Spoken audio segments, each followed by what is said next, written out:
Yo, what's good, what's good? It's your boy Manny and your boy. What's going on? So, boy Namte. The name of our show, like you can see on the thumbnail, is Fit Stories with Manny and Namsi.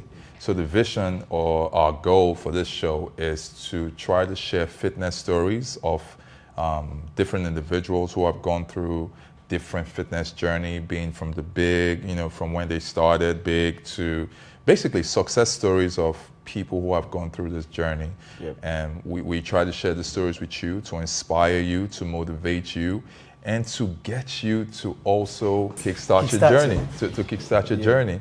So, Anuma, do you have anything to add to this? I think we have a lot of people that are trying to start their fitness journey and they don't know how to start, where to start, and or when to start. Okay. This platform is an opportunity for them to learn how to, when and why they should get on a new fitness journey. And I think it should not just be, although we focus on weight loss, but I also think that what are people that are skinny that wants to get to bulk up. They want to bulk up. Okay. Yeah. Yes. Because I've had a lot of clients that I've trained to become bulky, and it changed their mind, because the idea is to change their mindset, change how they feel confident about themselves. Okay, let me pause you. So for those of you who don't know us, my name is Manny. So I'm actually a fitness lover. So I'm not really a coach. Fitness enthusiast. Okay, so in the future you might become a coach. I don't think I want to become a coach. Why? I have other things I do in life, so I don't think I can put my whole time in. But I think I've trained with you. I've seen you coach a lot of persons. I don't coach. I just inspire. You know? Inspire. I inspire. I don't. But that's not far-fetched from being a coach. I don't want to be a coach, okay? Why is this so bad? I can mentor people, but I don't think I want to be a coach. Okay. Because I think to be a coach, you have to be certified. Am I correct? But we have a lot of people that are not certified and they are coaching. Well, I don't know how they got the name coach if they're not certified or they're not professional. That one, Coachilala. Okay, so this conversation we could have in another episode, but I was just trying to explain to our audience who we really are. So you are actually the certified coach, am I correct? Fitness expert. So you are certified, you have certification in what you do? Yeah, I'm certified. I'm certified in fitness, certified in first aid. I'm still getting more certification because, there are more research coming in about the fitness, posture, form, and what works, what doesn't work. Okay. And so you have to consistently read about this stuff. Okay. So the reason I brought that up to our audience is so you know that you have someone who has been through the journey that's having this conversation, and someone who's actually a coach in real life who can, so I think with our balance, we'll be able to educate and enlighten a lot of you who are going through your fitness journey. So I think you said you had some questions for me today. I want to ask you, I think I've seen your picture before, and what you look before and now. Man, guy, you try. Because losing weight, trust me, I've been with clients, it's not so easy. That's true. Please, can you give us tip on how you were able to get to what inspired you first to start, and how you were able to achieve this level of result that you currently are, because you look like an athlete. Yeah, I try. So what inspired me was I think this was about 2020, 2021, after the COVID year, and I went to the doctor for a regular medical complaint or checkup, and the doctor was like, yo, your blood pressure is super high. Wow. You can have a heart attack right now. And then they put me on those, hypertensive drugs. And then the doctor told me, he's late now, he was like, you're too young to have this kind of problems. You're big, you're overweight. Why don't you start, working out? Like, he actually said, go play some ping pong, like table tennis. That's where he actually wanted me. So I took his advice, and I think I registered in the gym. Now, it was COVID year, so I went to buy some weight set because no one could come outside. So I had to order a weight set and started working out. For the first couple of months, I lost a lot of weight, but after COVID year was over, I went right back to eating. And you relapsed. Yeah, I relapsed. I went back to... So at that point, I started calculating my weight. I think after that year, I went to 120 something kg. Hold on, let me just. You get back to this. Yes. Why I noticed that a lot of people that come to the gym, they get to wait for the doctor's report before they start working out or start watching what they eat. I don't know why, but we're going to talk about that later. It's a wake-up call. It's a wake-up call because no one knows they're really not fit. It's not a lot of fit people walking around the streets.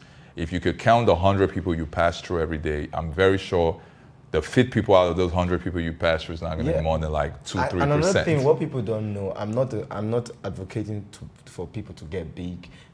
Being fit doesn't mean you have to look all skinny. I agree. Because I know there are people. But what does being fit is? I know it's okay to be skinny. Not skinny, but athletic, not like skinny. Yeah. But people have this mindset that when they are shredded, they are fit, which is not true, because I feel in fitness there's what called tofu, thin on the outside but fat on the inside. So there's a possibility and high chance that you might have high blood cholesterol and some other stuff going on within you, but you don't know. That's true. So being fit is both healthy, eating right, and all that. Okay. So let's get back to you. Okay, so after the whole doctor's report and everything, the kg, and I told myself I need to get back in shape. So I think I registered in a local gym near me, and I was opportune to have a great coach. His name is Abdul. Abdul. Yeah, the guy's a great guy. Yeah, I had a great coach who showed me the ropes, and it put me back to form. And I think in 2 years, for the first year or the first 6 months, I lost about 20-something kg. How many? 6 months? Yeah, the first 6 months, I lost about 20-something kg. And that's when I knew, okay, I love this journey. And one thing he kept saying that is very important to our audience is that weight loss is not a destination. If it's weight loss you're chasing, it's not. Even if you're trying to get bulk or whatever, it's not. I think it should be a lifestyle. Yeah, a lifestyle. Like I won't say weight loss. I would say being consistent, being fit. Yes. Being active. It should be a lifestyle. It shouldn't be, because what the gym does, it gives you this mindset to stay active, because it can to learn the importance of physical activity. Yes. So it's not just the whole idea is not just to lose weight, but to stay consistent in being physically active throughout your life, because it's important for longevity. Exactly. So so basically I lost that, and after I just fell in love with the journey. He kept telling me it's not a destination. You're not going to have 6 packs in 6 months. You're probably not going to even have it in 2 years. I think I like that, because a lot of people, they have this mindset that once they hit the gym, man, it works like magic. So you have these funny guys. Once they do like few sit-ups, they go to the mirror. I check to see if they have abs. So what? I'm still fighting to get my abs, by the way. So it's not all there. It's still shaky. So for that, genetics also play a role. You know that. Oh yes. It might not be as badass or very ripped as those, but you should just enjoy your body. My take is love what you are, love what you're looking. Don't go to the extreme. Okay. You understand your body, listen to your body, and go according to for where we come from. They'll see now where my power reach, I would do. Okay. So continue. Also, during your journey, you said you relapsed. Yes. What kept you going? Okay, so what kept me going after the relapse was I was still taking that high blood pressure medication. You wanted to get off it? Yes, because you have to lose some amount of body fat, and it takes a long time. You can't. Yeah, that's true. I think our audience need to know exercise is a medicine. It will help you get off that for that medicine. Yes. So you need to increase. So it's not just gym or carrying weight. You need to increase your cardiovascular activities. There are a lot of things you have to do, and even when you're doing it, even when you lose weight, you can't really just get off those drugs like that. The doctor has to monitor you to make sure your body can now handle the blood, your blood pressure and all that. So it was a journey. So for me, it was really the health risk. Like it was the health risk that was really my major motivation to take this journey very seriously. I want to see my great grandkids. So this is part of what I want to play with them. Yes. So I think that was basically my journey. So currently, I would like to hear you talk about your diet too, real quick. Like, how are you? But because as a fitness expert, I'm aware that no matter how hard you work, you can't outdo a bad diet. That's true. That's true. So what are your measures? What measures are you putting in place? How are you eating? What time are you eating? Okay. I think our audience deserve to know so that they can learn. Okay, so to make it real fast, when I started my journey, I was doing the intermittent fasting. It wasn't easy. I think I used to do 16 hours not eating, 8 hours eating. And in those 8 hours, I usually eat twice or sometimes 3 times in those 8 hours. So that helped me real fast with the weight loss. So when you were hungry in between the time you're not in your eating window, what did you do? How did you cope? So what I did is those periods, so I kind of, the moment, so I used to work. So imagine, so those fasting periods, I usually put it during the period I'm working. So I'm distracted mentally, not to be thinking about food. So my 16 hours will start from when I sleep at night all the way till when I get back from work. I think yours is good, but there are people that are idle, they don't have anything. Maybe their work, it's just, they just stay at home and work. Oh, well, staying at home is going to be tough if you're doing it because, you know, you need to be more disciplined, not opening the fridge or what's in the kitchen. I'm hungry, you know, but for me, so I'm talking about myself, so I don't take too much time. That work, going to work helped me because there's a way you can schedule your intermittent fasting. Yeah, that you know, works so if, for you. yeah, if you're someone who works, it's best you do it at a certain time. If you're not someone who works, then you want to put it more towards the evening when you know you have to sleep early.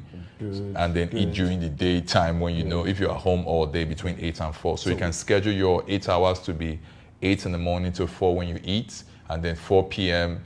till 8 in the morning the next day. Those are other ways you can tackle that. What do you eat normally in a day? Just give us. So at that time, I was, which I still do to today, I was focusing on more protein diets. So I think back then I used to eat about 30 to 40% of protein, and then, you know, veggies and the other, you know, carbs. But now, today, I focus on 60% proteins and the other 40% for the other nutrients for my body. Because now I'm trying to develop more muscles. I'm not trying to lose as much weight as back then. But regardless, protein, you can never go wrong with protein. You can actually start. You can never go wrong with protein. protein. You can start with 60% proteins right now, and that will still help you. So, how do you cope? Work, family, and still have the time to hit the gym or get physical active? Because I have a lot of clients, a lot of people that I train. They say, coach, why am the reason I've not been coming is because work has been so hectic. I don't have time. I don't have. So let me ask you a question. What if you fall and drop dead at work one day, or you just fall there and get sick? So yeah, that's what I think they tend to wait for the doctor's report before they get that wake-up call to start working and it's out. a trigger. It's not like they're not. People are trying to work to make, you know, to make a living. It's not like but I've come to learn that my life is more important than work. So I would take my life more seriously than I'll take the work more seriously, because anything can happen today. Life is going to go on. So I want to take care of myself. And that's true, because studies have actually shown the importance of being physically active, especially the gym, on your mental health. Yes, work alone and the stress of the economy is enough to make somebody go crazy. So the gym space. I have a lot to say, but we're going to say that another day about the gym space and what happened. Oh yeah, that's for another episode. We'll save that for another episode. So I think you guys get an idea of what our show is about. Yep.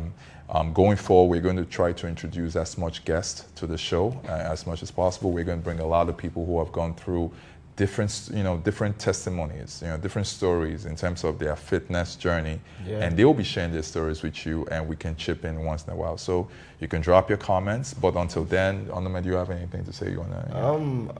You already know what the show is about. It's about different folks and how they've been able to get from a point of where they were not happy with their body and they got better, and they are still getting on. So you already know. So I think it's if you are one of our audience, if you're a subscriber, you have to stick with this series and episode so that you could learn maybe something you're struggling with or something you're having issues with. Someone might just have the answers to. So you already know. It's Fit Stories with Manny and Nomze.